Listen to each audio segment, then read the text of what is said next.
21st, 2019. Patient number 72. Okay, Laura. Before we start, I need your consent for the recording of this session. That's fine. All right. I also have a few questions that I always ask my patients beforehand. Sounds good. How often would you say you feel anxious or unhappy? Quite. How many days of the week? Oh, 4? 4. Have you self-harmed in the last 6 months? No. What about taking your own life? No. Okay. You said in your email that you identify as trans? Yes, I am. What does that mean? Oh, well, I was born a boy. You're transsexual. Transgender. Tried that.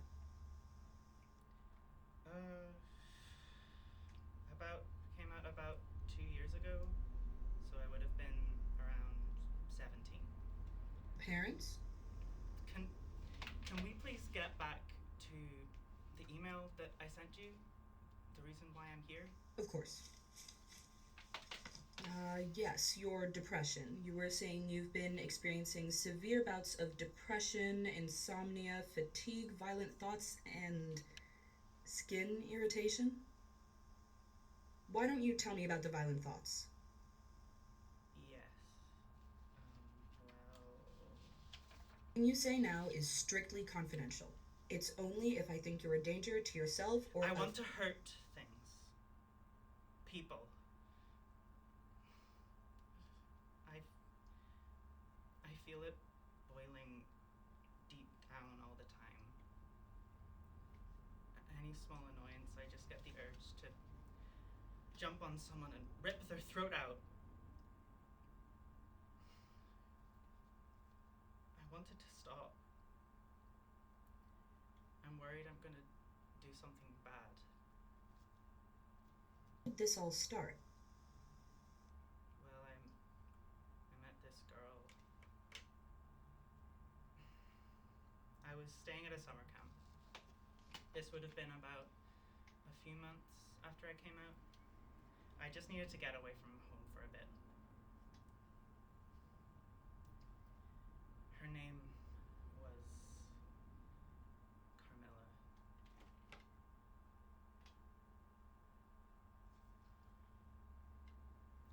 I was having this awful dream. I was in bed, and I couldn't move at all. I tried moving my feet, but they wouldn't budge. I tried to move my arms, but they were glued to my side. I tried to scream, but as soon as I did, the darkness in the room filled my mouth to muffle the sound. It was then that I noticed something. I didn't see it, but I knew it was there, in the corner. It was weighing down the floorboards, causing them to groan.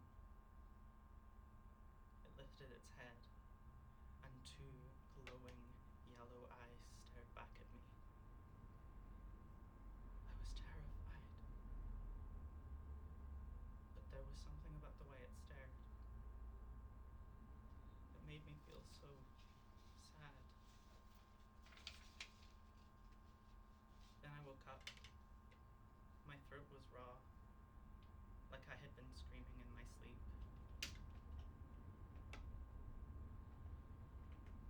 That was when I met her. She was standing by my side in the hall while I was trying to calm down. Carmilla staying in the room next door? She was one of the counselors. I think she was sent to make sure I was okay.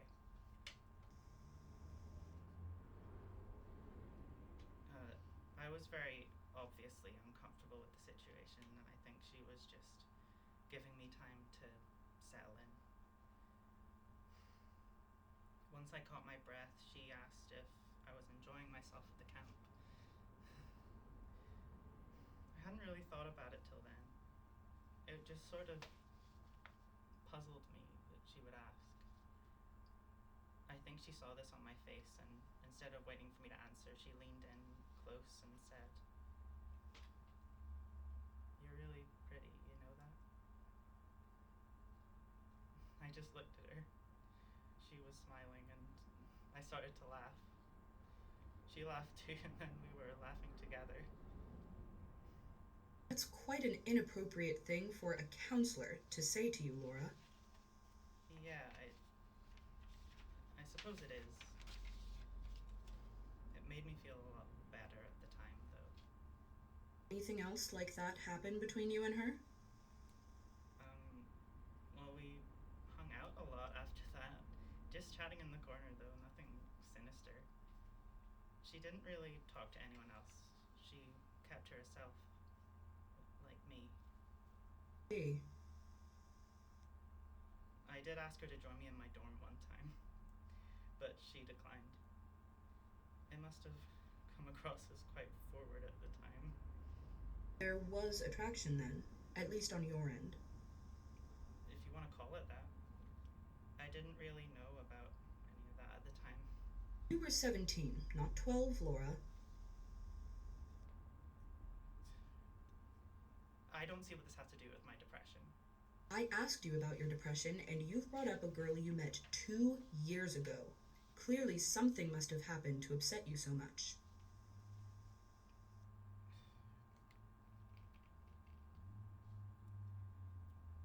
She left about a month into my stay at the camp. Without any word at all. I was really torn up about it.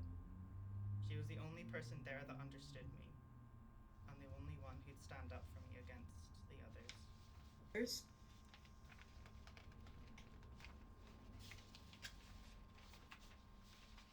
I wasn't very popular with the other girls there.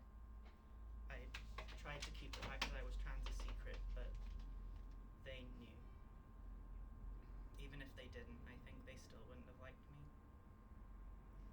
One time a group of them approached me in the hall and asked me about my real name.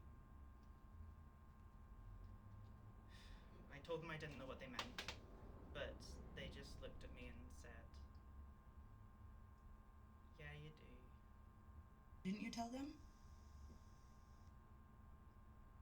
What? Just been curious. Maybe you were the first transgender that they'd seen. Well, I don't see why that's my problem.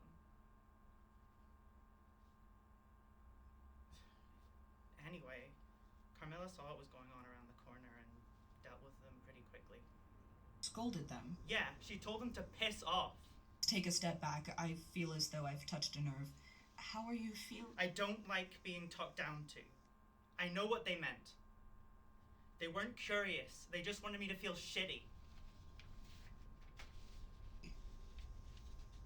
I'm sorry. I didn't mean to make you feel shitty. Just doing my job. Okay. Did you feel as if those girls were talking down to you? Yes, I did. They acted all sincere, but like we were good friends, but I knew what they meant. I felt it.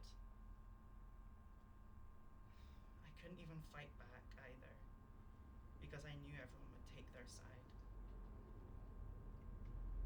I know that Carmilla wasn't perfect, you know. I mean?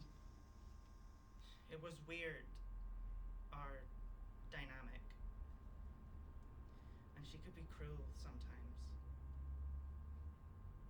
Anytime I'd ask her about her life outside of the camp, she'd clam up and make some lame excuse to leave and not talk to me for a day or two.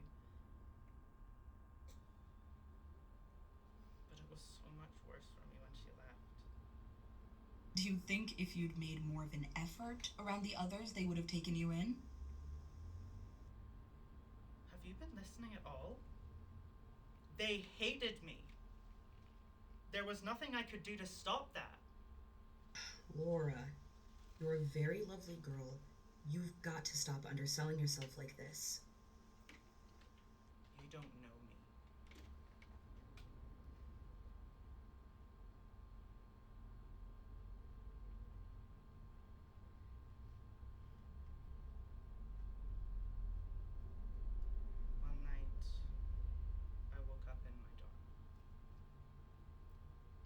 from a dream, but because I knew something was there. In the corner. I stared at it for what felt like hours, until it slowly, gently lifted its head. It was Carmilla.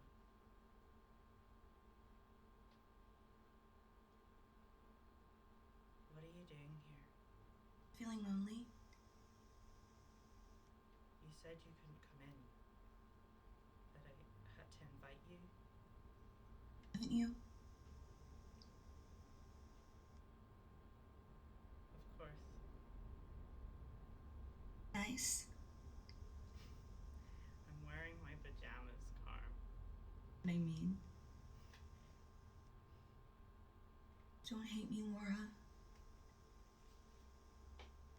What do you mean? I didn't mean to scare you.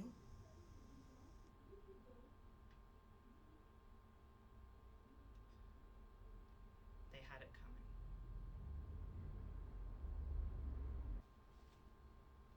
She got up from where she was perching and walked over to my bed. I rolled over and she got in beside me. Her skin was ice cold. It almost hurt to touch her. She whispered something in my ear. Something beautiful. And then she kissed me on my neck. It burned like fire, but it numbed me to my core. Her touch, like...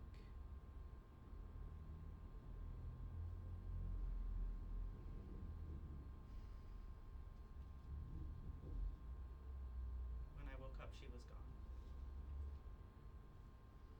There was no trace of her. I searched throughout the camp, but she was nowhere to be seen.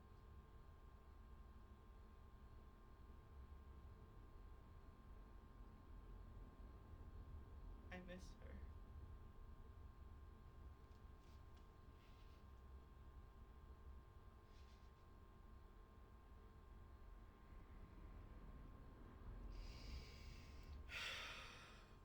I didn't stay long at the camp after that. Weirdly, I missed home.